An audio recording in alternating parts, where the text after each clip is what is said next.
নমস্কাৰ। আজি অন্য এটা নতুন ভিডিঅ'লৈ আপোনালোক সকলোকে স্বাগতম জনাইছোঁ। আৰু আজি পুৱাতে সৰুকৈ নতুন ভিডিঅ' এটা আৰম্ভ কৰি দিছোঁ। মানে মুখ্যমন্ত্ৰী হিমন্ত বিশ্ব শৰ্মা ডাঙৰীয়াই আমাৰ যিসকল সমাজকৰ্মী আছে তেখেতসকললৈ বিহুৰ উপহাৰ পঠিয়াইছে। আৰু মোৰ লগত দুজন ব্যক্তি আছে, মুখ্যমন্ত্ৰী হিমন্ত বিশ্ব শৰ্মাই পঠিওৱা উপহাৰ পোৱা দুজন ব্যক্তি। তেখেতসকলৰ মনৰ অনুভৱ জানিব বিচাৰিম আৰু মই তেখেতসকলৰ যি বক্তব্য আপোনালোকক জনাব বিচাৰিম। গতিকে ভিডিঅ'টো চাই থাকক।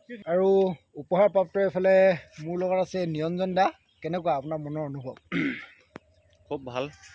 হয়, অসমীয়া নৱবৰ্ষৰ আৰম্ভণিতে মাননীয় মুখ্যমন্ত্ৰী হিমন্ত বিশ্ব শৰ্মা অসম চৰকাৰৰ ফালৰ পৰা আমাৰ সমাজ সেৱা সকলক এখনকৈ ফুলাম গামোচা আগবঢ়াইছে। আমি এই গামোচাখিনি পাই খুব ভাল লাগিছে, নিশ্চয় ভাল লাগিছে।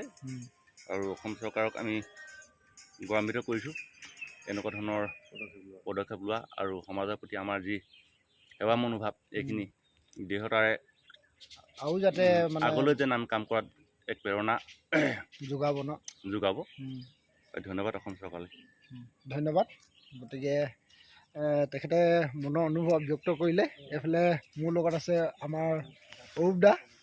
নমস্কাৰ। অনুভৱ কেনেকুৱা? অনুভৱ খুব ভাল। পোনপ্ৰথমে মই সমূহ অসমবাসী ৰাইজলৈ আমাৰ বাপতি অসম ৰঙালী বিহুৰ শুভেচ্ছা জনাইছোঁ। লগতে আমাৰ অসমৰ মুখ্যমন্ত্ৰী আমাৰ হিমন্ত বিশ্ব শৰ্মা ছাৰলৈ ধন্যবাদ জ্ঞাপন। আমি কিছুদিনৰ আগত দেখা পাইছিলোঁ যে অসমৰ মুখ্যমন্ত্ৰীয়ে যিসকল ব্যক্তিয়ে সমাজৰ কাৰণে কাম কৰি থকা ব্যক্তিসকলক এইখনকৈ ফুলাম গামোচাৰে মম যাচিবলৈ কাৰণে প্ৰয়াস কৰিছিলে। তাৰ প্ৰয়াসত মই আজি ৰাতি অনুভৱ ভাল লাগিলে যে মোৰ ৰাতিপুৱা আমাৰ গাঁও প্ৰধান মহোদয়ে মোক ৰাতিপুৱা ফোন কৰিলে। ফোন কৰাৰ পাছত অৱগত কৰিলে যে মই খুব ৰাতিপুৱাই খুব গৌৰৱান্বিত লাগিছে। মই আমি যিটো তেখেতৰ টোপোলা আগবঢ়াইছে তাৰ টোপোলাটো মোক অকণমান দেখুৱাই দিয়ক। এইটো এয়া হ'ল টোপোলাটো, দেখিছে আপোনালোকে? লীলাকান্ত গগৈ ধুনীয়াকৈ পেকেটিং কৰি পঠিয়াইছে। খুব ভাল লাগিলে। অসমৰ মুখ্যমন্ত্ৰী তেখেতলৈ ৰঙালী বিহু শুভেচ্ছা জনাইছোঁ সপৰিয়াল বৰ্গলৈ। ইমানে খুব ভাল লাগিছে। এয়া দেখিছে মোক চিফ মিনিষ্টাৰ হিমন্ত বিশ্ব শৰ্মা এনেকৈ মানে পেকেটিং কৰি পঠিয়াইছে। আৰু এজন দাদা আছে, তেখেতেও অনুভৱ জানিব বিচাৰিম। কেনেকুৱা লাগিছে? ভাল লাগিছে। অসম চৰকাৰে এনেকুৱা এটা পদক্ষেপ লোৱাৰ কাৰণে আমি বহুত গৌৰৱান্বিত। অনাগত দিনত এনেকুৱা পদক্ষেপ লৈ থাকিব বুলি আশা থাকিলে আৰু আমাৰ। আৰু মোৰ লগত আৰু এগৰাকী বাইদেউ আছে। কেনেকুৱা অনুভৱ? খুব ভাল লাগিছে। যিহেতুকে অসমৰ মুখ্যমন্ত্ৰী ডাঙৰীয়া আমাৰ কাৰণে বিহুৰ উপহাৰ দি উঠাইছে। এয়া বহুত ডাঙৰ ফুল লোৱা গামোচা এখন পাইছো। আৰু লগত কি কি আছে এতিয়ালৈকে খুলি চোৱা নাই বাৰু। সেইকাৰণে বহুত ভাল লাগিছে। আৰু বহুত বহুত ধন্যবাদ দেই অসমৰ মুখ্যমন্ত্ৰী ডাঙৰীয়ালৈ। আজিকালি বাইদেউ ভিডিঅ' বনাইছে, আপোনালোকে উপহাৰটো দেখুৱাবগৈ ঘৰত গৈ পিনে। গতিকে চাই থাকিব ভিডিঅ'টো।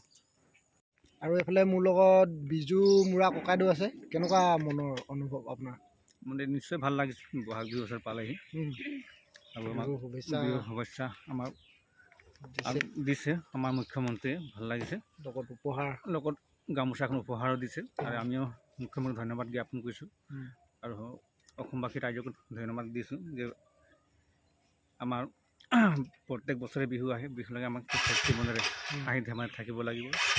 খুব ধুনীয়া এইটো পদক্ষেপ। নিশ্চয় সমাজকৰ্মীসকলে তেওঁলোকৰ মনোবল বৃদ্ধি হ'ব এনেধৰণৰ পদক্ষেপ লোৱাৰ বাবে। আৰু এই ভিডিঅ'টো এইকাৰণে দিছোঁ, আপোনালোকে যিসকলে সমাজৰ হৈ কাম কৰি আছে তেখেতসকলে যাতে আৰু অলপ অনুপ্ৰেৰণা পায় সেইবাবে দিছোঁ। গতিকে ভিডিঅ'টো কেনে পালে জনাব। ভাল পালে যদি লাইক কৰি দিব আৰু শ্বেয়াৰ কৰিবলৈ নাপাহৰিব। মোৰ ফেচবুক পেজটো ফ'ল' কৰি ৰাখিব। ধন্যবাদ।